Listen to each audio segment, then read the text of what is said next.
How about that awkward silence? I am here. Hello, everybody. Welcome to another episode of Offstage Tunes Live. I am your host, Louise. And let me tell you what happened. I actually don't know what happened.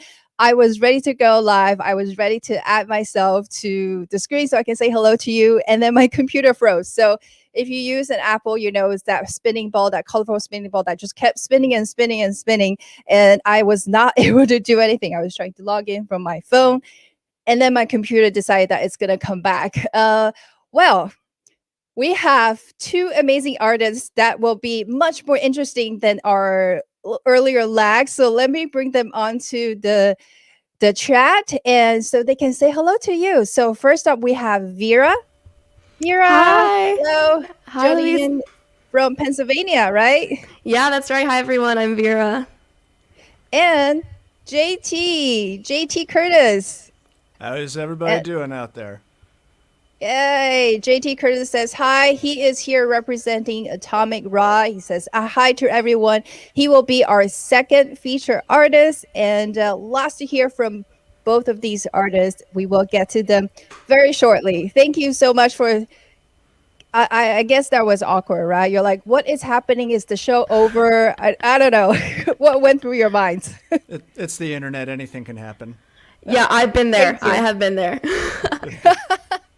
Thank you. Let's hear more about that a little later on. I'll put you backstage for now, and let's continue the show. Thanks, VERAH. Thanks, JT. See you soon.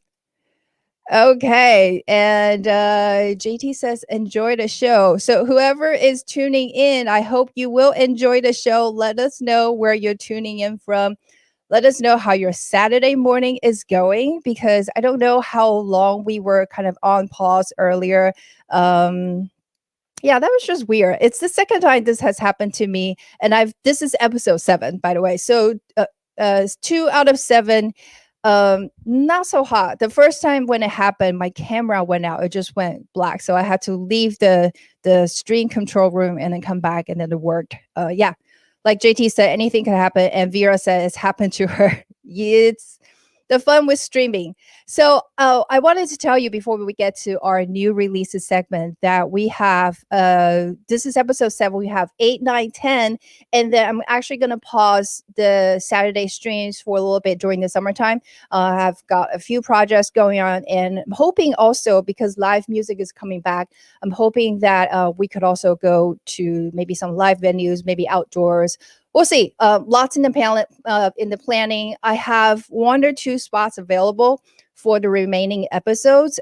So if you or somebody else wants to be on the show, come talk about music, let me know soon, because it's just 8, 9, 10, and then we're off for the summer, and we'll do something else instead. Okay, so that's the news update from Offstage Tunes. Thank you for tuning in. Let's go to some new releases, and also just a heads up, I am talking to you. I'm going to chat with the musicians. I'm also doing the control today. So usually I have somebody else help me out with that. But today I'm like doing all that, and good luck to me. Okay. New releases coming up.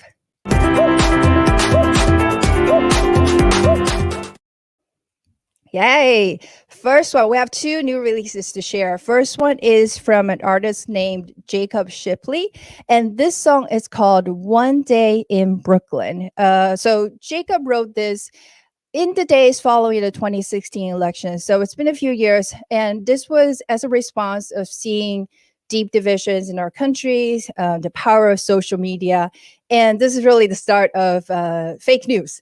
So this is what Jake sent me. He said, the idea for the title comes from Hillary Clinton's campaign based in Brooklyn Heights. But the song is about struggling to keep fighting when everything seems hopeless. It is about experiencing loss and pain, but continuing to march on in hopes of better days to come. So check out Jacob Shipley. This is One Day in Brooklyn. And I want to tell you I know this moment will pass, and I know this creature is the last, but it's just one more day in Brooklyn. Yeah, I think that sounds really good. And Jacob also shared with me a little bit about the process of creating a song. He said that the most difficult part was getting the vocal because it couldn't be too soft, too sweet, because that wouldn't fit the vibe of the song. So the secret sauce for him for creating this song was to add a little bit of grit. Yes. Thank you. That was One Day in Brooklyn by Jacob Shipley. You can check it out. It's streaming everywhere. And now our next song is by our featured artist today, VERAH. She has a song that actually just came out yesterday. This song is called Regal, and this is what she has to say about Regal. This is her most recent single that reflects on her experience with reductive female stereotypes and expectations. So the premise of the song came to her as she was recalled being labeled intimidating and loud and as a girl, and because her ambitions and opinions, other people thought that they should probably not fit, not keep to herself, and because it doesn't fit her as a girl. Kind of ridiculous, even in this day. We'll find out more about her, but let's take a listen. Here is a preview of that song, Regal. I'm not cute, I'm regal. I'm not nice, I'm evil. I'm lethal. You and I are not equal. I'm not sweet, I'm sour. I am innate power.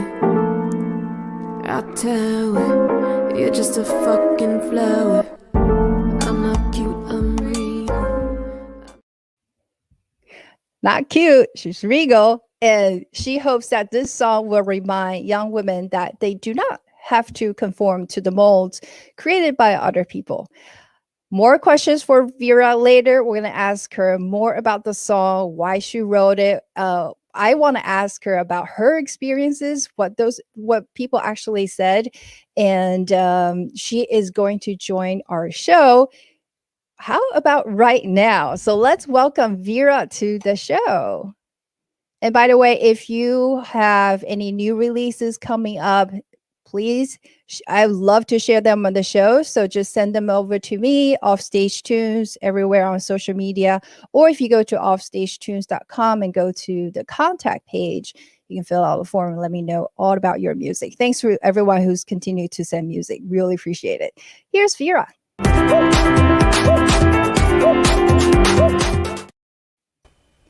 Hello, good morning. Good morning. Good morning. Hi, everybody. Looking regal, VERAH. Thank you. Thank you. You too, Louise. Thank you. So I got a sneak preview of the song, and I just put it in my social media promotions for our chat today. I just put in the little evil emojis because I think they look both cute and evil. So yeah, very true. Yeah. I got both sides of the coin.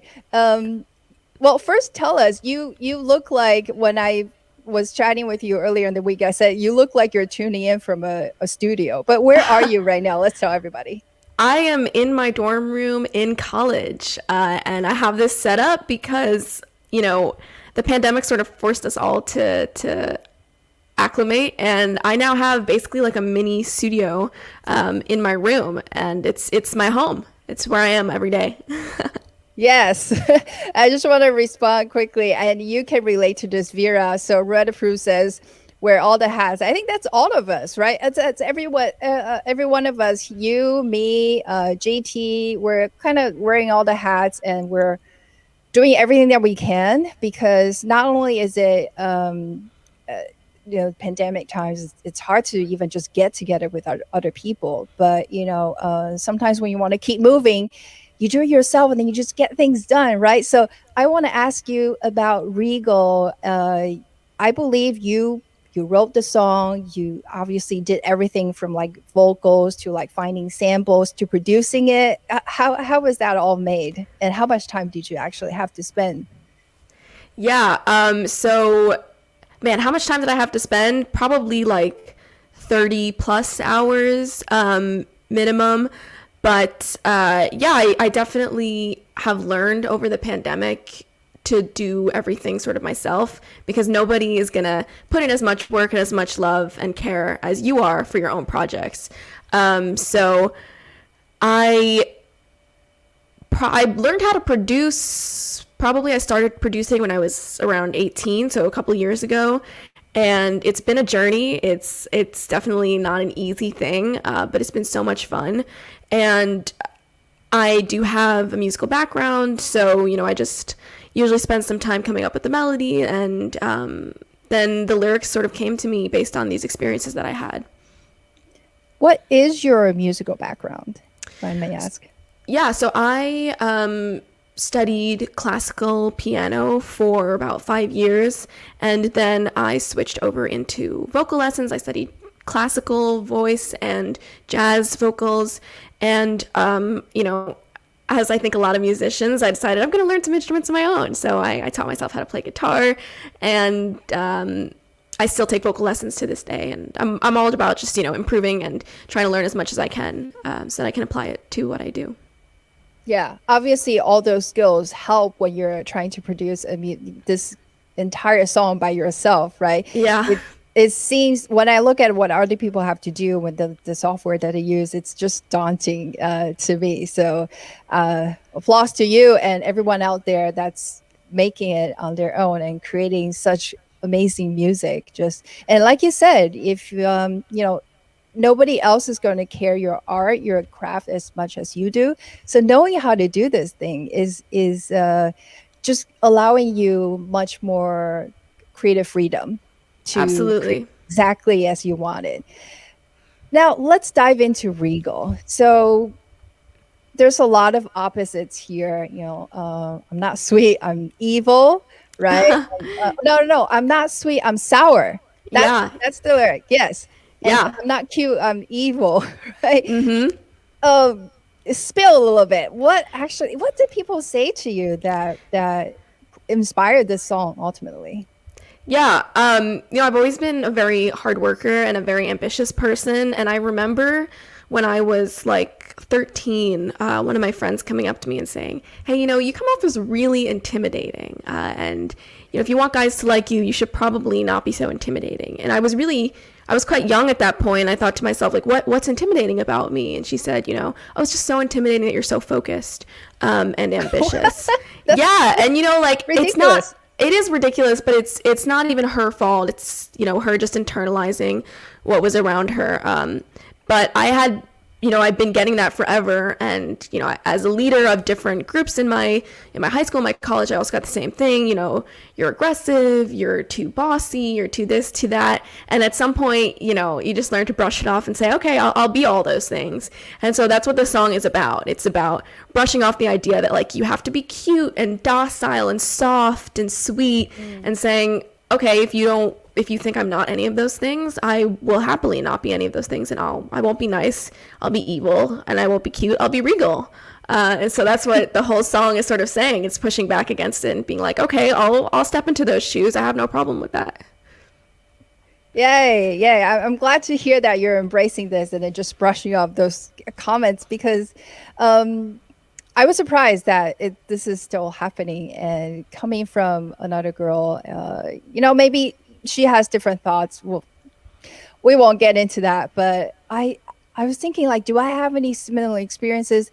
I have, like, growing out, even like when I was little, people saying that I'm just not very nice. But I think it's because sometimes I try to tell a joke, but I tell it poorly. So people just think I'm like just not nice. But in fact, I was trying to be humorous, but that's a separate issue. But I do always want to break that boundary. Like, what do you mean a girl cannot carry heavy stuff? I'm gonna carry it. I will roll my back out, but I'm gonna carry it. Yeah, I can be exactly. strong. It's just about breaking the double standard, because men get lauded and applauded for these things that women get told they shouldn't be doing. So the whole song is really just about subverting the typical female image and saying we can be this. Yes. So this is a comment coming from Red Approves again, saying stay intimidating, it's attractive. Thank you. Yes. I will stay intimidating. Thank you. I remember one of the artists I interviewed at another live show. She said growing up, her mother would always say, Valerie, be a lady. And she'd always challenge that. So yeah, there's no need to be conforming to other people's minds. No, you don't have to be nice. You can be evil. We can define what makes us a lady, you know? Yeah, exactly. We can be intimidated. Well, I don't think being focused is intimidating. I think being focused is inspiring. So you are being focused, but in more than one area, Vera. You create music, but you are also, in your own words, super nerdy. Yeah. Let's just get another side of you exposed to our viewers. You are working on something that dives into magical realism. I don't even know what that means. I'm gonna let you share. Yeah, so I'm a student at Swarthmore College, and I'm about to finish my junior year and go into my senior year, which means I have to write a thesis. So as I'm doing all this music stuff and trying to discover my voice as an artist, I'm also diving into a lot of reading, and I think it stems from the same interest, just seeing how people creatively express themselves amongst whatever's happening around them historically. And so I'm really interested in what's called magical realism, which is taking reality and adding like little bursts of magic or things which seem fantastical and unreal, and just studying that and seeing why authors do that, and often seeing how it reflects upon the historical period. So I really love reading, to put it simply. I love literature, I love reading, and my life is just a balance between music and studying. Yeah. Cool. What kind of magical elements will we hear when you perform Regal? Oh, lots of attitude, lots of royal imagery, lots of sass, all the best things. Nice. Okay, so that is coming up. But before we switch to her performance part, I want to ask you about summer plans. And you told me a little bit about Twitch, like how you found that to be your favorite platform. What are you planning to do this summer with Twitch?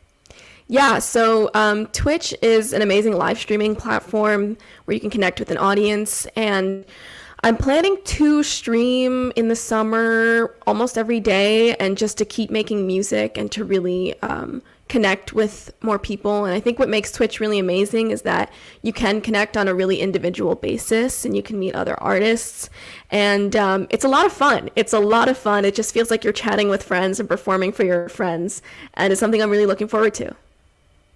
Yeah, and I'm curious because I've never tried Twitch before. Maybe because I, do these fun conversations, not really a performance, but I've tried. I don't really like Instagram, but I think Facebook and YouTube are working well. I think most people go to YouTube to watch, but more people rewatch on Facebook. Like, what's your experience with different social media platforms for musicians streaming?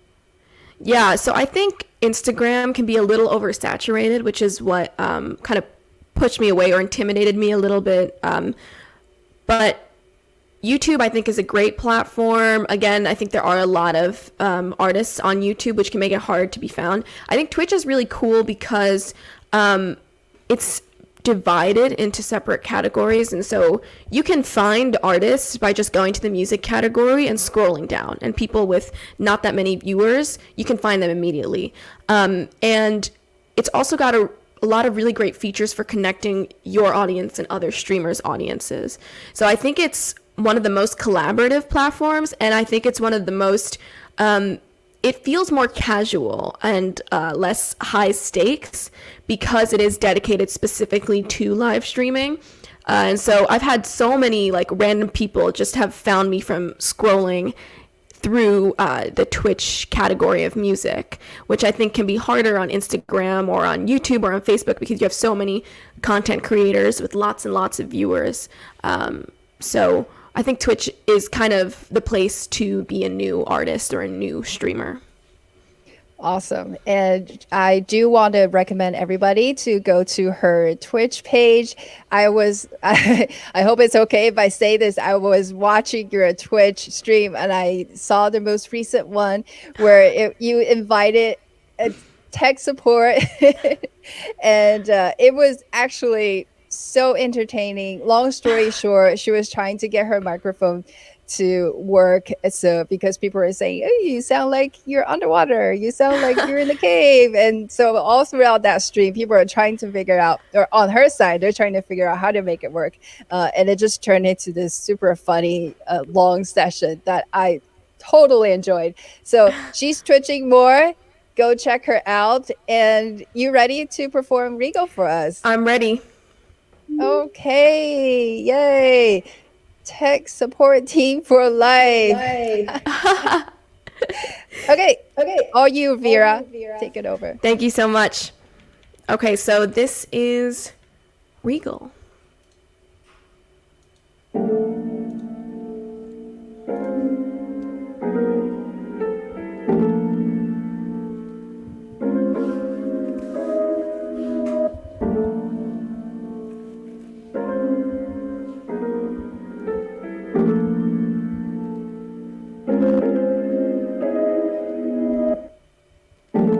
Intimidating, way too loud, and way too grating. How come she talks so much? How come she won't shut up? Ultraviolet, why she so ultraviolet? She got a lot to say and she won't go away. It's nothing new, the same last Saturday. Nobody likes a girl who won't just paint a smile on her face. It's nothing new, I understand last Saturday. Nobody likes a girl who won't just laugh and walk away. Aw, how cute. I'm not cute, I'm regal. I'm not nice, I'm evil. I'm lethal. You and I are not equal. I'm not sweet, I'm sour. I emanate power. I tower. You're just a fucking flower. I'm not cute, I'm regal. I'm not nice, I'm evil. I'm lethal. You and I are not equal. I'm not sweet, I'm sour. I emanate power. I tower. You're just a fucking flower. Turn the TV off. You wanna show, then I'll show off. I got fire in my bones. Turn the lights off and I glow. Super hot. I go from warm to really not. I am the authority. I snap my fingers, 1, 2, 3. It's nothing new. I understand last Saturday. Nobody likes a girl who won't just paint a smile on her face. It's nothing new. I understand last Saturday. Nobody likes a girl who won't just laugh and turn away. Aw, how cute. I'm not cute, I'm regal. I'm not nice, I'm evil. I'm lethal. You and I are not equal. I'm not sweet, I'm sour. I emanate power. I tower. You're just a fucking flower. I'm not cute, I'm regal. I'm not nice, I'm evil. I'm lethal. You and I are not equal. I'm not sweet, I'm sour. I emanate power. I tower. You're just a fucking flower.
was Regal. Thank you. Woohoo! Thank you, Vera. Thank you. And remember, our willpower can be lethal. Don't be intimidated. Regal is streaming everywhere. You can also find Vera on her Twitch URL right here. Thank you, Vera, for joining us today. And we will Thank you so continue much. to check out your music and then hopefully hear more from you online as you do more online streams. Absolutely. Thanks so much, Louise. Thanks. And now, because earlier we had a little incident, if you were not here, there was maybe a minute or so of pause, maybe it was longer. And so I totally forgot to show everybody that today I am sipping tea. It's jasmine tea, and I have a cookie here, but I think if I pick it up, it's going to crumble. But I recently found this amazing tree. It's passion fruit soft dried. Absolutely delicious. It may look a little weird because it's got those passion fruit seeds, but wow, so delicious. So that's what I'm eating this morning as our show goes on. Okay, without further ado, our next artist, he is here to represent Atomic Rod, which is a band, and they have a band reunion after 10 years or so. This story is better told by JT Curtis than myself. Let's welcome JT Curtis. And remember, I'm doing the control room, so here we go.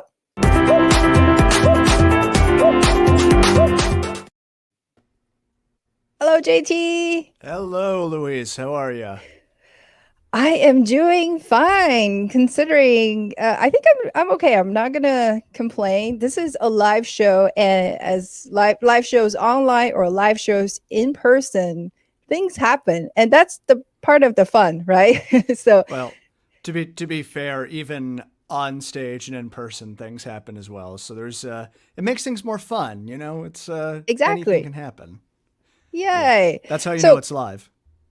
Exactly. That's how you know it's not pre-recorded, where it's just perfection. Thanks everyone for tuning in, and Becky Curtis. Got hearts from Becky Curtis. Thank you so much for tuning in.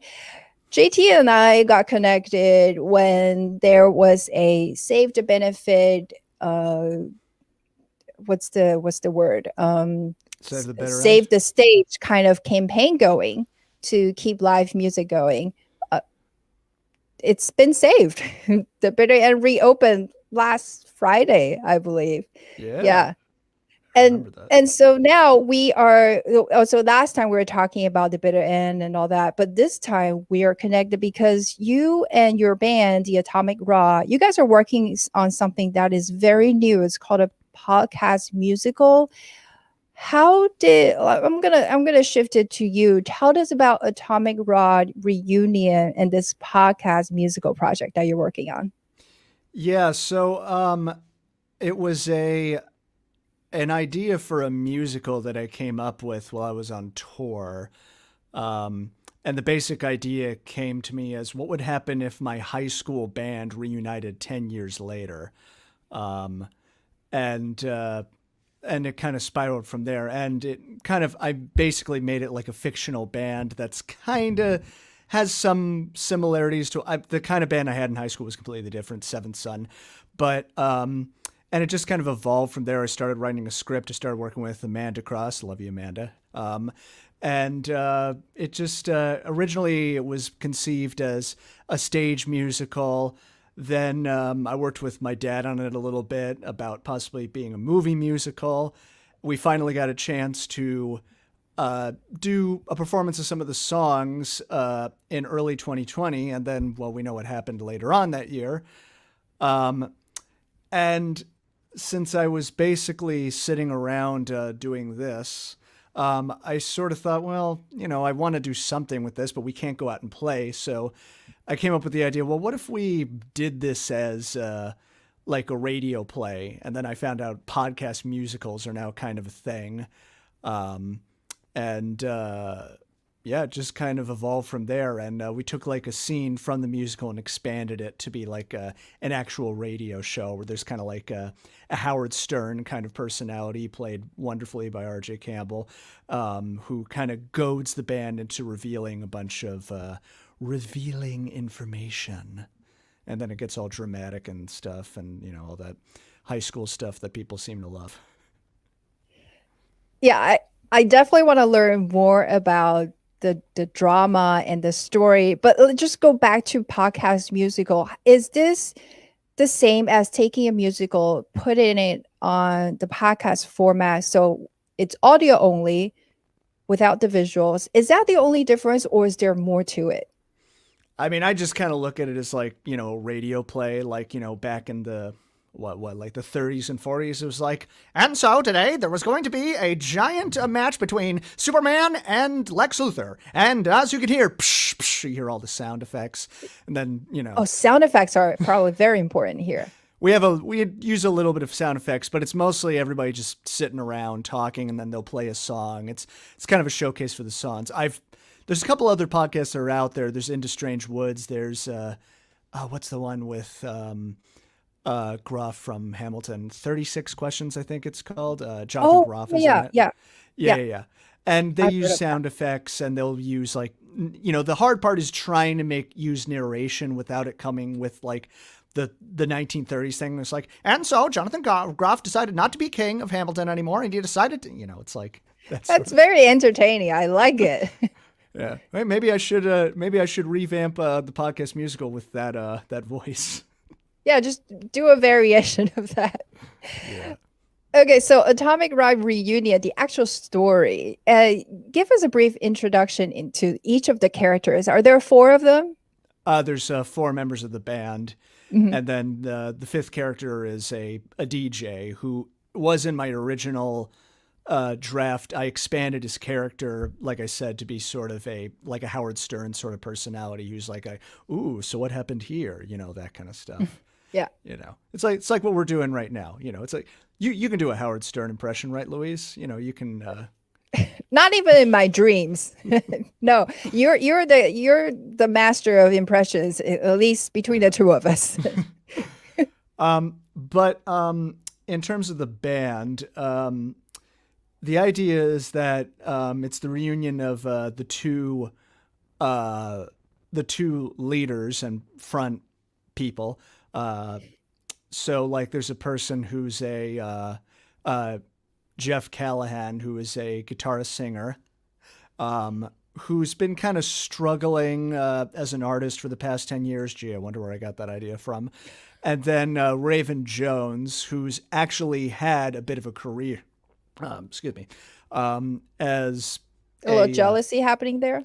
Yeah, a little jealousy. I mean, I'm not jealous, that much. But like, so Raven Jones has been a part of this band called Run Rabbit Run, which was successful, but she's kind of just like, like, who am I? It's kind of similar to what Vera was talking about earlier. It's like, what is expected of me? Like, who am I? That kind of idea.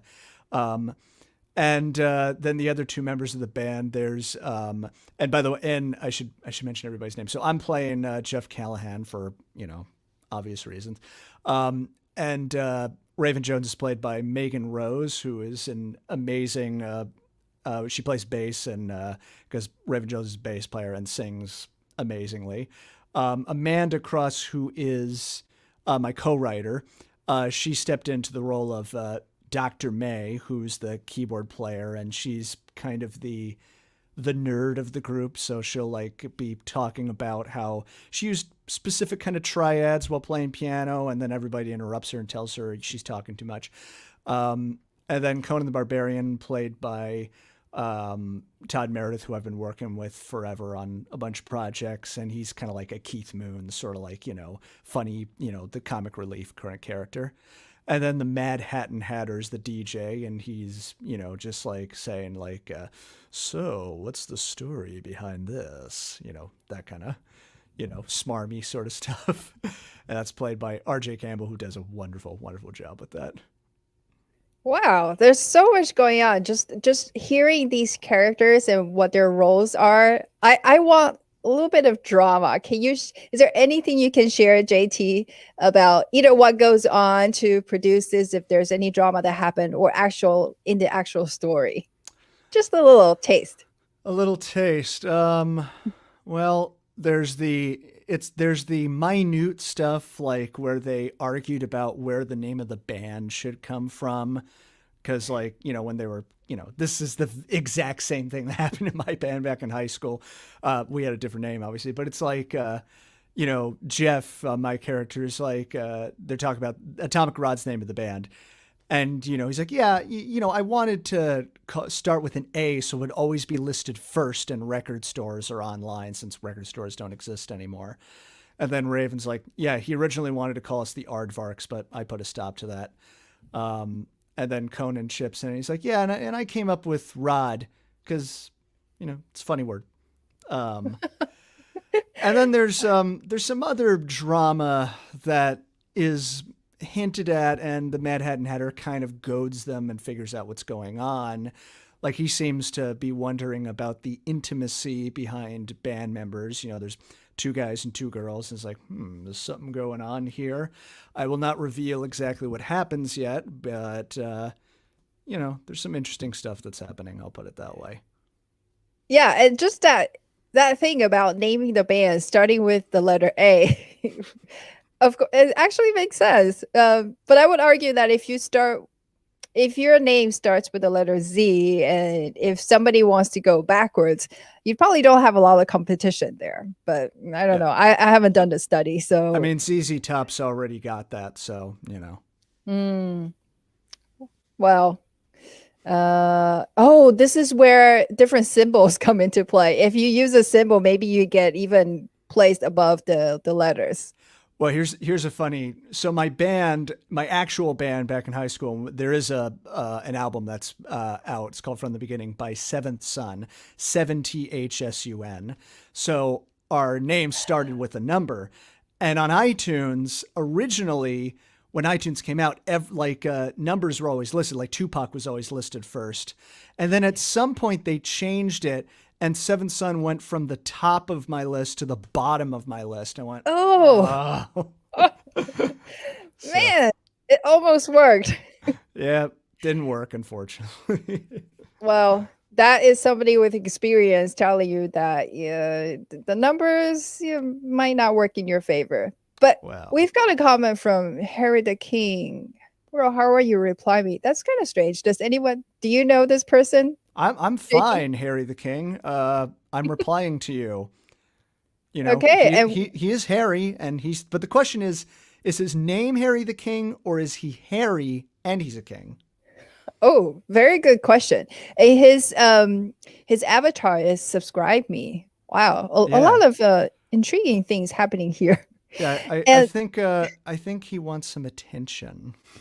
Yeah, and I just fell right into that. But hey, Harry the King, we appreciate you tuning in and hearing about the story of Atomic Rod Reunion, the podcast musical. JT and I were just discussing how there's some dramas when they were discussing the name of the band. And by the way, there was a comment from Vera. She's backstage and she was listening to that story that you described of how you guys came up with the name. And she said, I believe she said, I love that. It's a private chat, so nobody else can see it. But I thought I wanted to share that. Oh, nice. JT, you before we shift to, I know you're going to play something probably from that musical. I am, but I don't want you to leave without everybody here knowing that JT also started kind of a music education course on YouTube. So he is a YouTuber. You've got a series called The History of Rock and Roll, which actually is very informative, educational, with some comedy fused in there. This is a labor of love, right, JT? This is a huge project that you've taken. Oh, yeah. Well, we've had, we're currently working on the 2000s. We go through decade by decade. We start with the 50s, went through the 60s, 70s, 80s, 90s. So we're at the 2000s, but because of the pandemic, and we shoot this like in my place, me and Nick Petrella and Ashley Rose, there's been other people as well. And because of the pandemic, we're all now in different states, and getting us together is, a little bit more difficult. And even though we're getting vaccinated and, we're starting to see, fingers crossed, we're coming out of this. I went to my subscribers, which I actually just got 5,000 subscribers. Thank you all. Congrats. Thank you. And I said, everybody always tells me, when are you going to do the 2000s? So I said, look, if you want us to do the 2000s, we got to do a fundraiser. I hate doing fundraisers. I like to just raise the money myself. But this was one particular instance where I said, look, I got to ask for money. And they've been really, really awesome about it. We've raised, I think the last time I looked at, we raised, I think $700 so far. Wow. And we shot one day. We're actually shooting this, finishing the shoot tomorrow. So I have to, as soon as we're done with this, I got to shave and get ready and start setting up. But no, the fans are great for the most part. But it's always fun when we do say, is there anybody we missed? And sometimes people say, oh, you didn't talk about this band, you didn't talk about that band, and I like comments like that. But it's funny when they'll say, hey, how come you didn't talk about the Ramones? We did talk about the Ramones. Here's the time code. And they go, oh.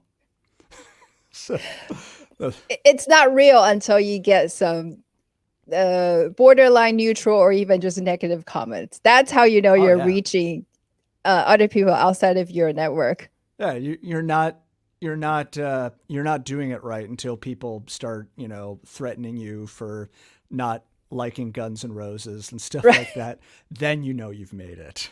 Yeah. Not that I am condoning threats, but please don't do that. Let's keep it safe here. Oh, we've got a long comment here. Let's take a look. 2000 years of rock music was such an impact on a lot of artists of this current generation. So yeah, good luck taking on that challenge, JT. Oh, I have so much to say about the 2000s because, and to give you a bit of a preview, technically I was talking about my band Seventh Son, that was in the 2000s. So technically I kind of am a 2000s artist, and I did get involved a little bit in the, at one time I was talking with Ahmet Ertegun from Atlantic Records. I'm not making this up.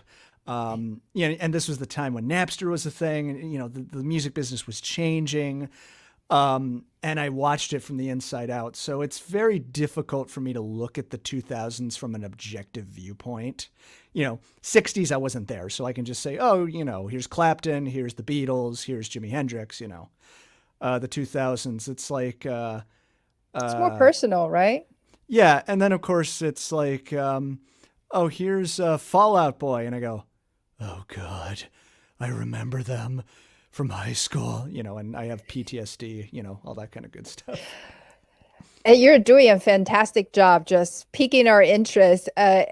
You can find, I'm just going to show everybody your website, okay, JT, for a moment. So he's got a lot going on, but if you go to JT Curtis, that's probably the best way to keep up with his next YouTube feature on history of rock and roll, the podcast musical. So just, jot that down, put it in the new tab so you save it. And that's JT Curtis, History of Rock and Roll, coming soon. There's drama, as you can see, like when his eyes went big, something good is happening, something juicy.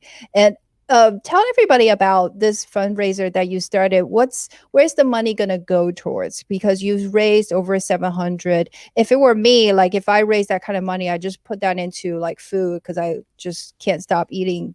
But that and booze, but that was part of it. That was part of it. We have a per diem because we're doing long shoots, so we got a break to eat, and I got to order food and stuff like that because we're not they're not at home, so I got to have kind of a per diem going on. It's also coming in because Nick's up in Connecticut, Ashley's in New Jersey, so we all got to take transportation. It's equipment that I got to get. I got to get a new card for the camera. I was hoping to raise enough money that I could buy some new equipment that it would look a little better. We didn't quite get there, but that was all right. I mean, as long as we're able to cover our costs for doing the shoot and not have to go in the red, then I'm like, that's fine. That's all we need. And JT, look at this. David says, best rock history series ever. You're doing something right. People are loving it. Thank you, Damien. I'll send you the check tomorrow. That's the way to do it. You Exactly. bribe your fans. I haven't even been All looking right. at the chat. Yeah, and people are just responding to that series, because if you go to YouTube and you go to JT Curtis Music and you check out that series, there are, a lot of enthusiastic comments and views. Obviously, it could be used as school, like educational. They do videos. use them in class. Oh, they do. Yeah, I've gotten a lot of comments like somebody saying, "Hey, we've showed your history of rock class videos to our students, and they really like them," or they're lying to me because they're maybe, well, the history of rock is showing the kids are just doing this. Because it's like, they're like 5. Well, actually, I don't. There's a, rock and roll is a bit of an adult cares? genre. It's being shown to students. It's being used as Exactly. textbook, but video version. Amazing. Yeah, actually, there was one comment I got from, it's like, we watched this in class and I hate this. I'm like, yes, I've made it. That's what I'm talking about. You got to get some haters to make it legitimate. That's right. Oh, wow. Okay, But so again, yes. please don't hate my videos. It's very annoying. Don't hate it. Music education is so important. That's why all of us are here to talk about music. Without somebody in our lives to tell us about music, we would not have enough kind of information to go on and explore this passion of ours. So let's make sure that music education stays front and center in education throughout, K through 12 and beyond. And thank you, Vera. Everybody who follows me, go check out Vera's stuff. I really, really enjoyed her performance. So now it's time for your performance. JT, what are you going to play for us? I'm going to do a song from, so forgive me if I kind of finagle here a little bit.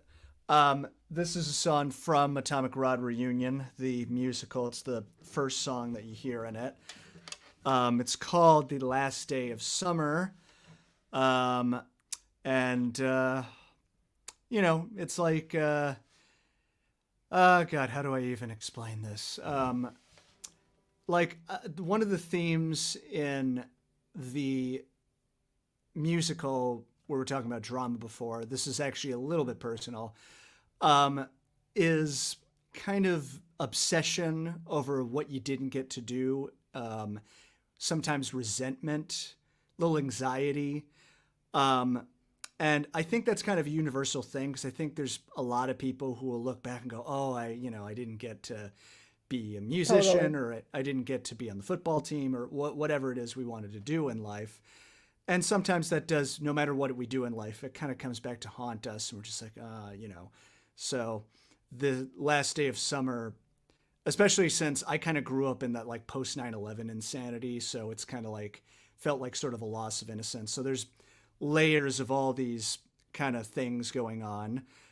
This sounds like it's going to be a very depressing song, but it sounds like it. Everyone get your Kleenex ready. Let's enjoy it. Let's see what JT brings us. All right, let's go to you on solo, JT.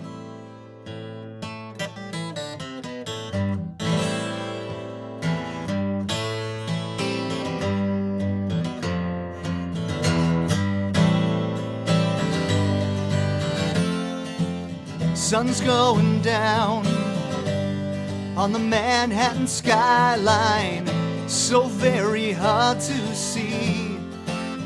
Bands come around to the impeding stop sign. When did our free time flee? Hey, do you hear everyone screaming? Regular currents now.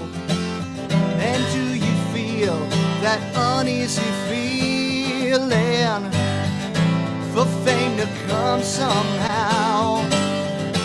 We've been working so steady. Can it happen already for our last last day of summer, our last goodbye. For our last shred of childhood, our last tear cried.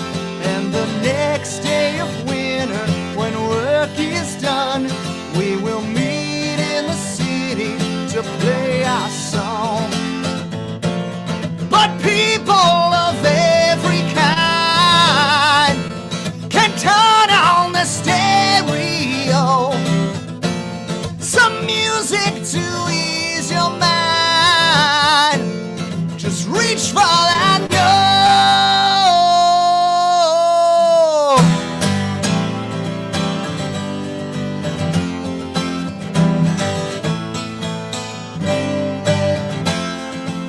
Seems every day there's a new ghost story to freeze your paranoid mind. And every night until morning glory, nightmares rob you blind. Can we have just more time? Summertime to unwind. It's the last day of summer, last goodbye. For our last shred of childhood, our last tear cried.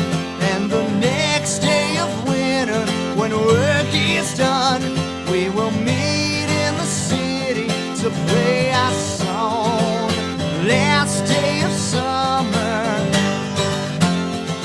the last day of summer. Hey!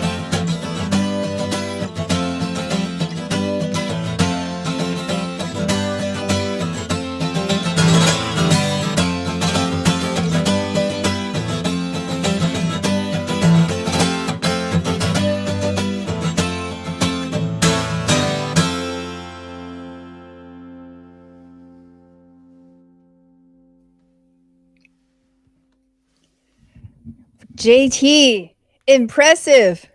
Thank you. I guess I should have also said in my introduction that the one thing that is another theme is that no matter how bad things get, no matter how crazy things may seem, at least for me at least, music is the one thing that I've always been able to turn to. So the idea of taking something, whatever it's going on, whether it's, what happened to you in high school or a pandemic that's slowing you down, music's the one thing that can kind of keep you from going certifiably insane, unless you already are certifiably insane, but it helps anyway. Yeah, it helps so much. And I can agree with that wholeheartedly. Sometimes when I'm feeling sad, I play the violin and I go in and play a sad song. It just somehow helps relieve that kind of emotion and makes everything feel a little better. And you are getting applause from everybody. Vera saying beautiful, Red of Truth gave you the applause, and Becky Curtis says great song, and Vera saying true, yes, to music being so important and emotional outlet for us and keeps us from going insane. Yeah, well stated. Thank you, JT. That was amazing. Everybody, he's got jtcurtis.com as his website. Let's bring Vera back, right? And music keeps us tolerably insane. Yeah, that's what we could shoot for. I was going to say maybe it makes us more insane, whichever comes first. If we're insane in our own little world and we enjoy it, you know what? I take that. That's fine. Yeah. Most musicians are insane, so. Absolutely. Yeah. I mean, we are insane because, I don't know, people just can't understand us. That's how I interpret it. Like, no one understands. I mean, we're all a little insane, right? How can we not be? Yeah, it makes things interesting. Exactly. Thank you for making insanity as musicians an okay thing. Yeah, as long as we don't harm anything. Actually, quite the opposite. You're bringing joy, both of you. Thank you so much for popping on this morning. Thank you so much for sharing music and sharing the story behind your creation. I had a blast, really, and I thank you so much. And everyone who's tuning in, incredible. Thank you for commenting throughout. Thank you for just sharing your thoughts this morning. cheers to you. Thanks for another great Offstage Tunes live show. You helped make my life more bright and happy, even when insanity is all around us. All right, everybody, that is our show. We're going to be back in 2 weeks. May 1st, we're going to be featuring Jake Bissell and Kat Calabresi. And check out JT Curtis. Check out VERAH. They've got music now and in the future for you. All right, have a great day, everyone. Bye-bye. Thank you so Stay much. safe. Yes, stay safe, get vaccinated, and we will see you in 2 weeks.